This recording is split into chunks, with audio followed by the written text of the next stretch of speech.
Tom Brady has been a big proponent of infrared and really has championed the benefits that you can look up and see what his experience has been. And I think there was a playoff run where he like hurt his hand and he had an infrared glove. And so that got a lot of press at the time.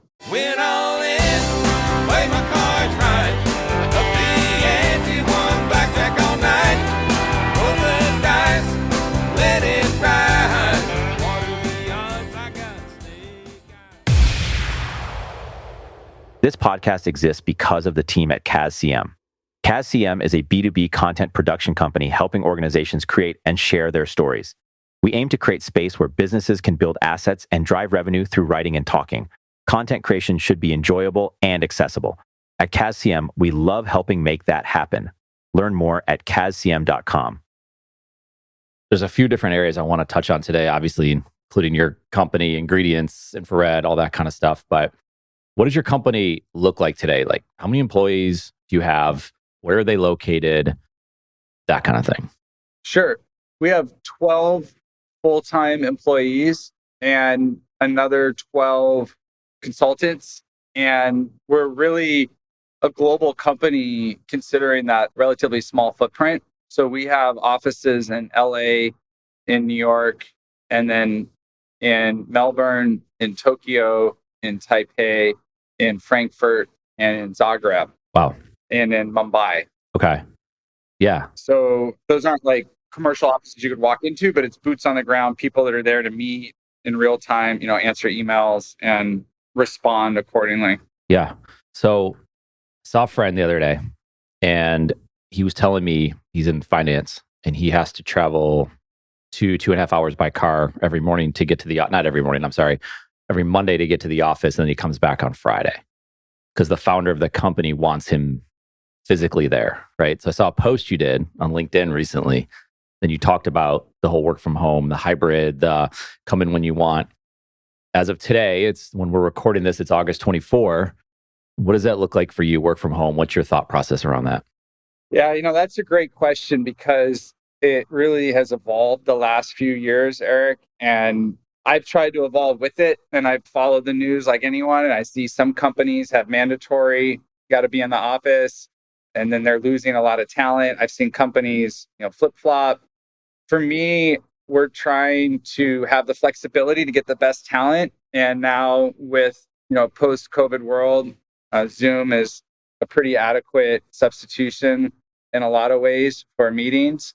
And so we have people that are working from home in different locations throughout the US and overseas.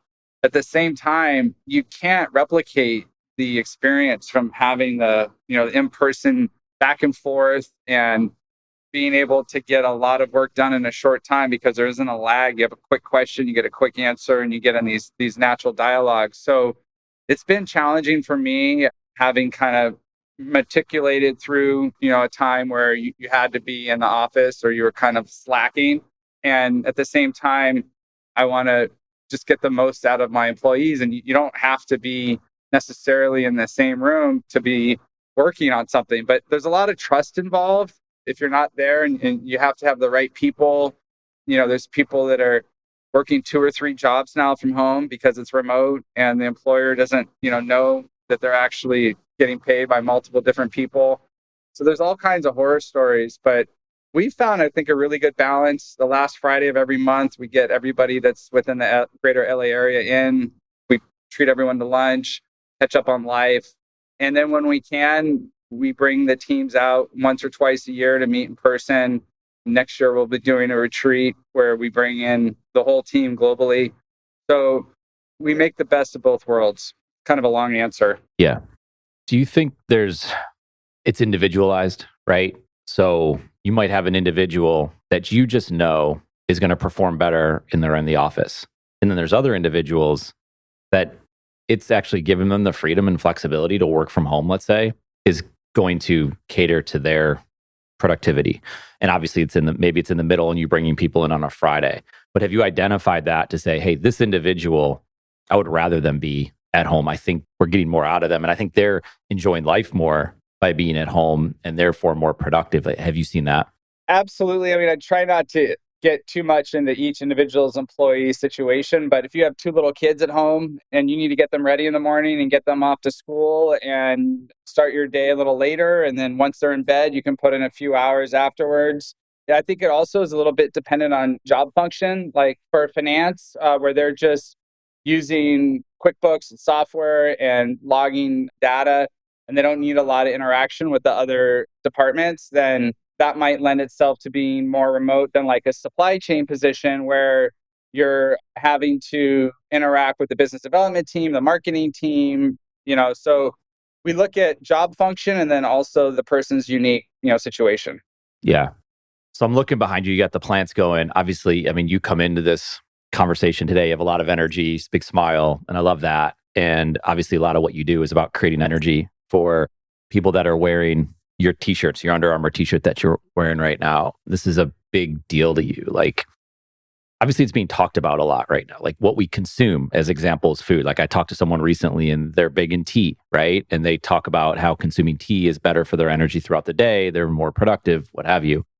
And for them, it was like this ride to get to that point to try to figure this thing out. Like, when did it hit you to say, like, you're just fascinated by whatever this is? Like, are you trying to cure pain? Are you trying to be a better athlete? Like, when did it hit you to say, this is like a life's mission almost, it seems like, when I read about and listen about your company? Thanks for that. And I think you're spot on. And the interesting, for me, looking back, sometimes you don't realize in the moment that that's the inflection point, and then you can kind of piece the pieces together later. I had a few, really specific experiences. One was at one point I was thinking about being a geology major and working with minerals and learning what their natural properties are and converting heat to infrared. Once I learned about that, I was really fascinated. And once I learned that there's an amputation every 30 seconds in the United States because of poor circulation, that really, struck me as something that we could improve on as a society. And a lot of the focus for investment in medicine is to treatment and, very long-term drug trials, and to offer some homeopathic remedies, some natural healing alternatives that don't have any side effects. I thought, that would be good to supplement the regimes that other people are on. And, this concept around energy and how the body makes energy and learning, there's no energy organ in our body. Energy is made in every cell individually. I thought that's fascinating, that it's really every single cell that has to create its own and support its own life cycle.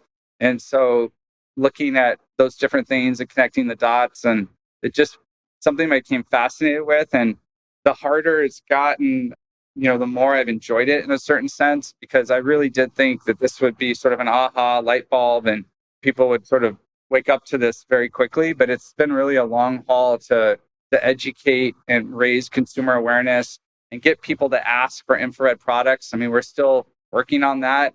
And I'm just, really passionate about that mission to bring something that people don't know about, because it seems so rare. We think we know about everything, right? And when you learn about something new, it seems like those are fleeting opportunities. Yeah. I heard you call it, and this is probably what it is, an ingredient brand, right? And so you're supplying Under Armour with certain things. So let's back up for a second. So anyone listening, and they could go read about your company, go to your website, all that kind of stuff, and search infrared and your companies and all that. But your company, Halogenics, and correct me if I'm pronouncing it wrong, and then the product that you're talking about right now, explain that briefly so any listener that's in right now is getting a better understanding of what you all do. Absolutely. Thanks for that question. So Celliant is the technology, the ingredient brand name. And Celliant at its core is a matrix of minerals that are ground to about 1 micron that then get embedded into textiles. So we're putting minerals inside clothing and bedding and towels. Anything that has a textile back component can have our technology integrated into it. And it's activated by heat. So it's activated by body heat, or it's activated by the sun if you're outdoors. But it can literally work in a dark room while you're sleeping, simply being powered by the heat coming off of our body, because we're at 98.6 internal. So we're constantly giving off heat to maintain that core temperature. And the minerals in the fibers absorb that heat and convert it to infrared and put it back into the body. And that creates all these benefits. Okay. That's super helpful. So, and then I looked at a study. It was from the National Library of Medicine, effects of shirts with 42% salient. Is that your study that you guys funded? Yes, that was our largest study to date. If we're talking about the same one, we now have 10 published studies, and we kind of increased the size. So we started out doing around a dozen subjects, and then 20, 25, and 50. And our largest study was 153 people. Okay. So I would imagine these studies are super important to then going and showing up to, say, Under Armour's offices and explaining to them that this is how this is going to work. This is how it's going to support your brand. Is that right? Like, is that the thing that you have to do before you can even show up at the market with something like what you're creating? Absolutely. In the beginning, quite honestly, we didn't have the studies, and we would sell the product based on testimonials and user experience and what we understood science and how it worked. But really, the three parts for us were showing that the minerals are inside the product, and then you check that box. And then the next thing is emissivity, which is the amount of infrared that the minerals are giving off. And then once you can show that, you want to show the clinical effect on people. And so the T-shirt study you're referencing, we're measuring tissue oxygenation coming off of the body. And that increase that we showed in the study, over 8%, is a result of the infrared interacting with the cells. And so that increase in tissue oxygenation and local circulation is what our claim set is based on. Okay. How do you get in front of, and it might be other companies as well, I'm assuming it is, Under Armour is obviously a major brand that you represent because it's like known by the general public. How are you getting in front of Under Armour? Are they seeing these studies and reaching out to you? Do you all have connections in the business? Like what is it? Because when you think about as being an entrepreneur, it's, how are you selling, right? How are you marketing? How are you branding? Like all these things. And they're all buzzwords. They're all like things that we do on a daily basis. Podcasts, for example, like someone could listen to the show and like hear you and be like, oh, wow, that's interesting. And I would like to learn more. No different than they'd reach out to us and say, hey, I heard this podcast that you did with Seth and I like the production quality and we're looking to build a podcast, right? Like those things come to play. But I'm curious how, as an ingredient brand, and these are oftentimes probably Fortune 500 companies, I would imagine. How are you getting in front of them to even have these conversations? Yeah, another great question, Eric. It isn't one solution. In the beginning, we invested in trade shows, and that was really how we could make our presence known within the community. The thing that's working in our favor is that it's such a crowded marketplace. And so brands are constantly looking for innovation and differentiation. And we offer a legitimate solution for that. And for us, having the trade show presence was a big part. Obviously, getting partnerships, getting your name out there helps. We look for speaking opportunities, to your point, whatever we can do to kind of spread awareness around what we're doing. And, we don't have the marketing budget to do an Intel Inside campaign. And so we're really dependent on making ourselves known within the B2B community with the host brands that we're looking to partner with, and then working with them to take that message to the consumer. Yeah. So when you look at, I got a couple questions here. When you look at the marketing side of it, how do you know what marketing's working? Yes. That's something we talk about. There's almost three sales that are happening. There's us getting the brand interested, and that's going to be someone on the material side or the development side or the marketing. And then once they're hooked on it, they have to then get it within the company to a point where the company is going to move forward. And so it has to pass through a few different gates from that regards. And then once it's out there marketing, we need their, the consumers and their customers to jump on it. And so, how you measure that success, it's not as linear as you would like, where you have a certain amount of ad buys and then you see what your conversion rate is, and then you can get a customer acquisition cost. For us, if we're having the meetings, if we're getting the opportunities to work with the brands that we've identified, that's the first box that we want to check. And then there is, challenges in working with brands that are going to be marketing it to the customer because it's their customer and they're not looking for outside help or suggestions on how to market it. And they may be varying levels of commitment in terms of what they want to push in terms of messaging or branding or claims. So for us, I think the fact that we've been doing this for 20 years. We have over 65 customers, brand partners. That's really our best measurement of success. But from an awareness standpoint, we still have a lot of work to do. The average person on the street, they're not looking or they're not aware of, infrared as a modality to help boost their performance or help improve the recovery or sleep. So there's still a lot of opportunity in front of us. Yeah. So when someone shows up to, I don't know, Dick's Sporting Goods and they're looking to buy a shirt, there's always things like, I don't even know, I'm going to make it like Flex Force, right? Or something like that, or heat generate. Or I think maybe you guys did the thing with Under Armour with the cold. I can't remember what the name of that was, but there was, like if it's cold outside, wear this and you'll feel warmer and you'll be able to perform better. I guess there's a part of it that's just like, logically it makes sense. This is going to make me feel warmer if I go for a run or play soccer outside and it's freezing, right? And I guess that's the marketing. You mentioned Intel. That's a good example, right? Like in a different industry, but in the same thing, it's an ingredient to the computer. NVIDIA, obviously being the biggest talk of town right now with AI and all that's going on there.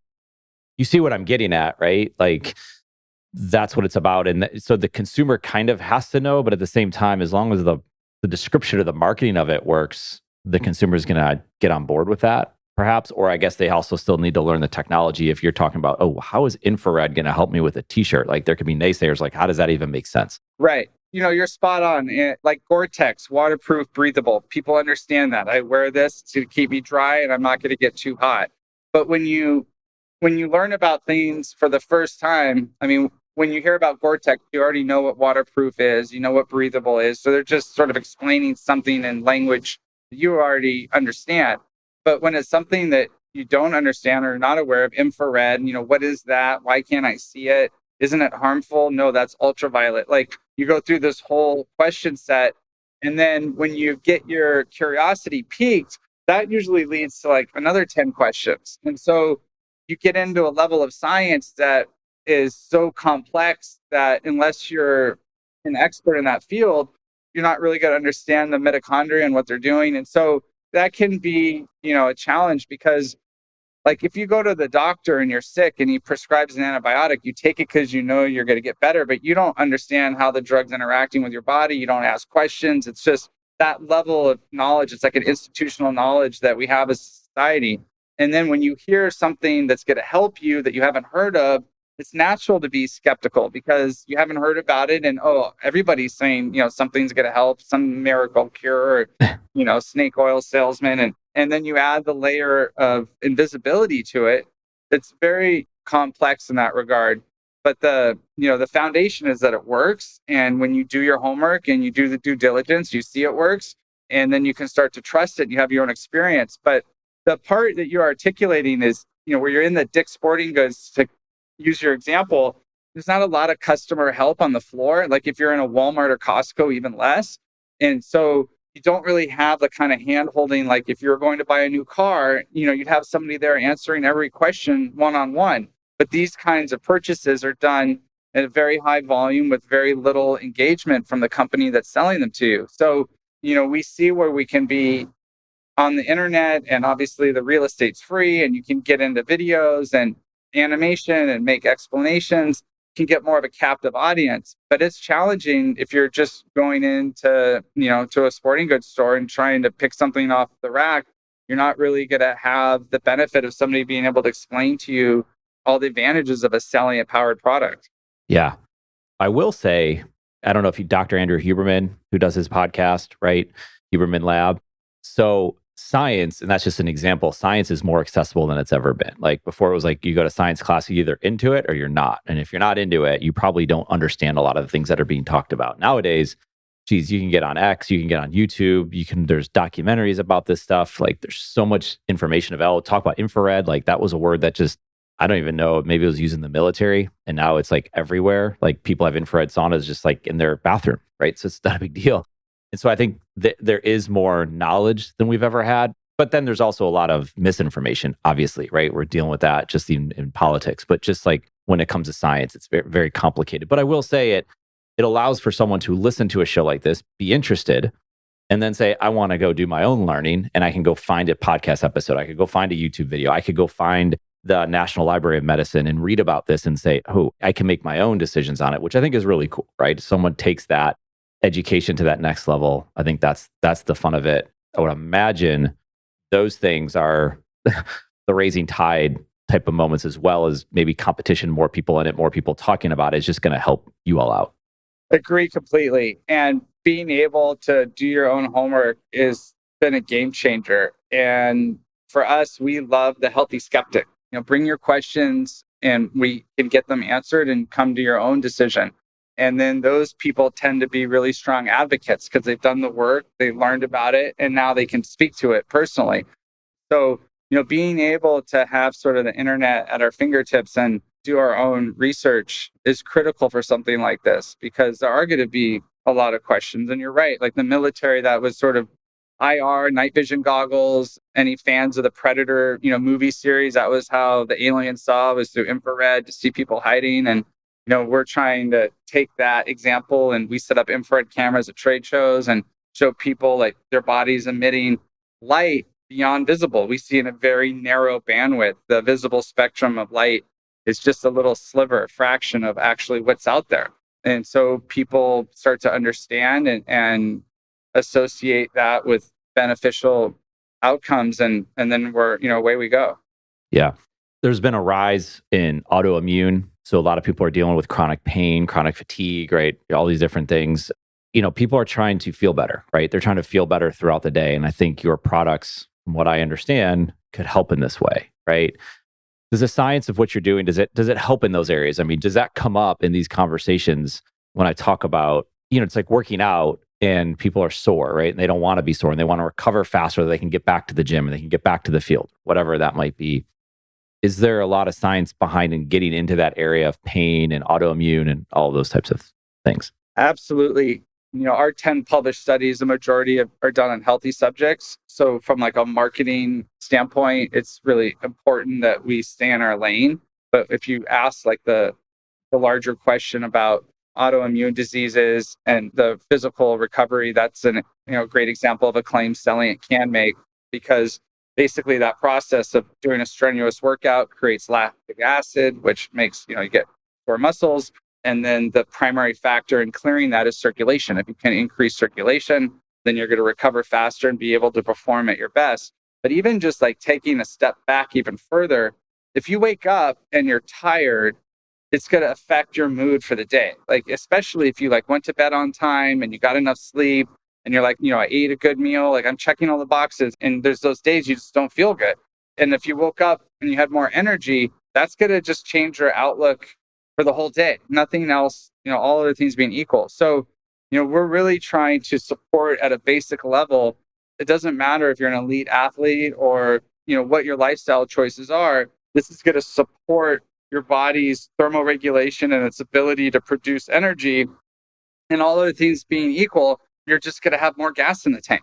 So how you use that, whether you stay on the couch all day and watch TV or you get out and you run a marathon, is going to be a lifestyle choice that each person decides. But we're there to support whatever lifestyle our customers choose. And we're going to just give them a little extra capacity to perform throughout the day. Yeah.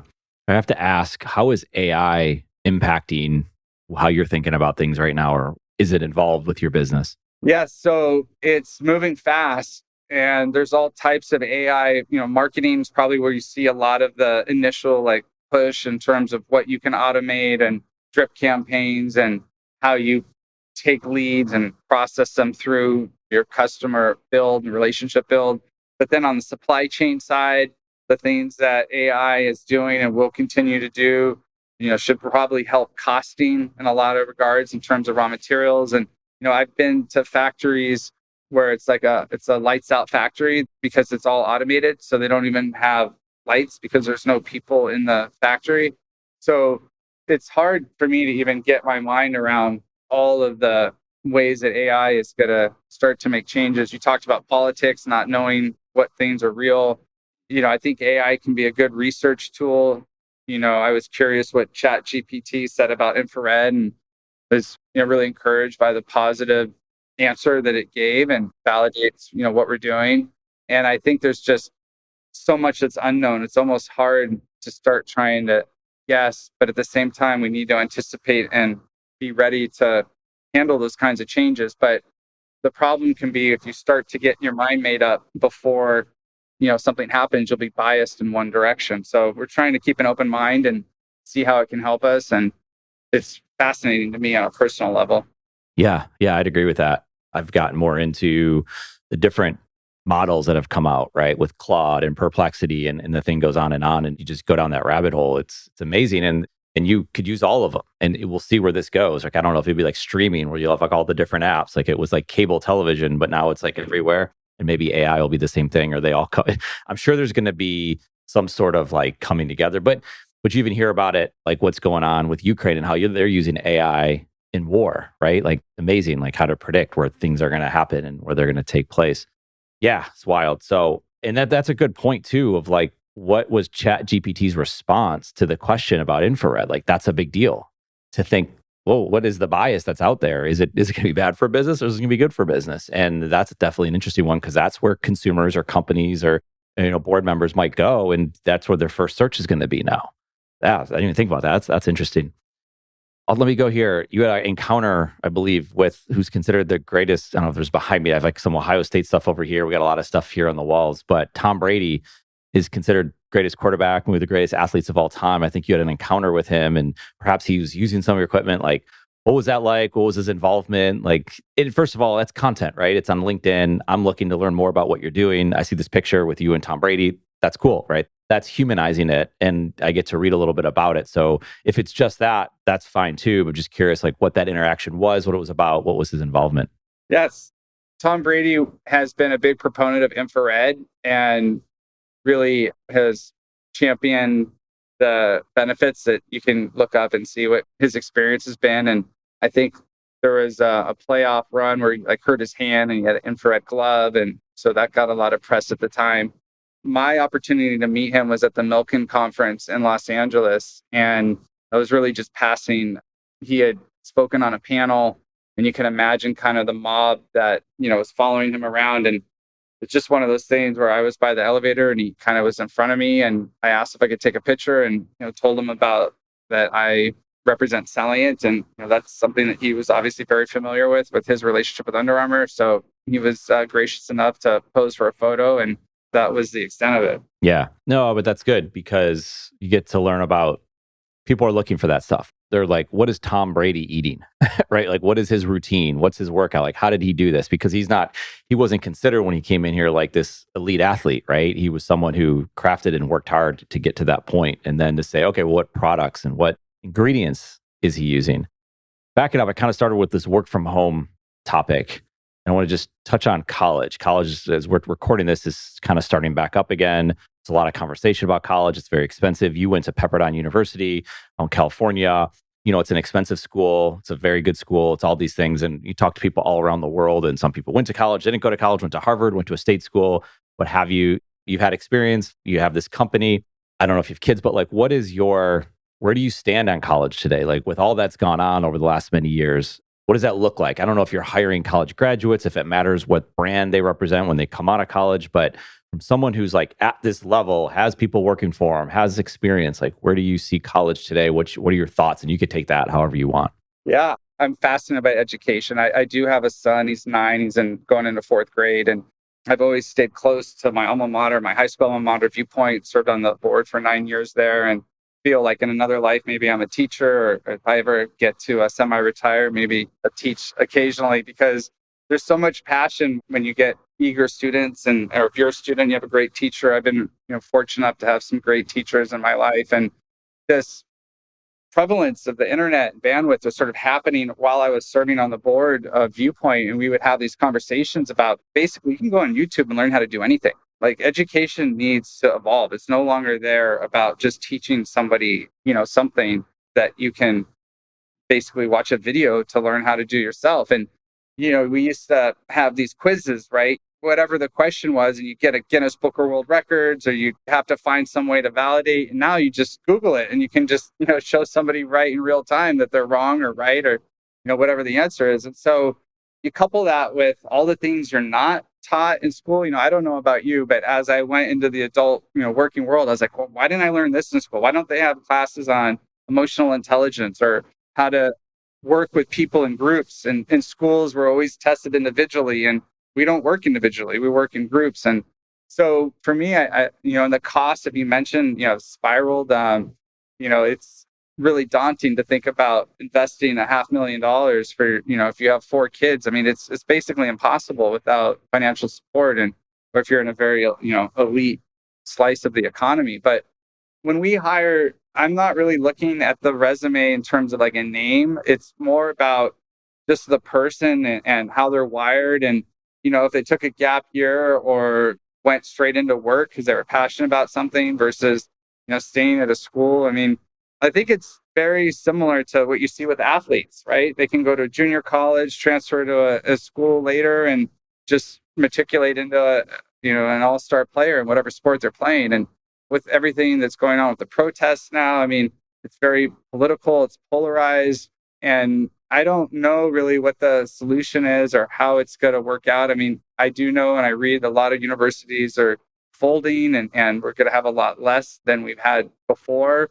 At the end of the day, for me, life experiences sort of trump anything else. And so seeing somebody that's out there engaging in the world and getting experience, that's going to be the biggest thing that moves it up in terms of what I'm looking for. And there's so many things that in our industry you can't really predict or plan for. And so you have to have people that have good critical thinking, that can think on their feet. And those are the kinds of things you can't really teach, right? So it's a quandary. Yeah. It's all very well said. Seth, I appreciate it. How do people connect with you, your company, learn about your products? So Celliant is Celliant. You can go to Celliant.com. I'm on LinkedIn, Seth Casden. Love to hear from anyone and your listeners, and be happy to continue to answer any questions, and really appreciate the opportunity to be on your show. Yeah, you're welcome. Thank you, Seth. In case you haven't noticed, we love podcasts. In fact, we love building podcasts, everything from development to production. Because of all that, we're building a one-of-a-kind podcast network. If you have a podcast or looking to launch a new podcast, then we should talk. You can message me on Twitter at Eric_Kaz, or hit us up any way that works for you. Let's talk about your podcast joining this one-of-a-kind podcast network.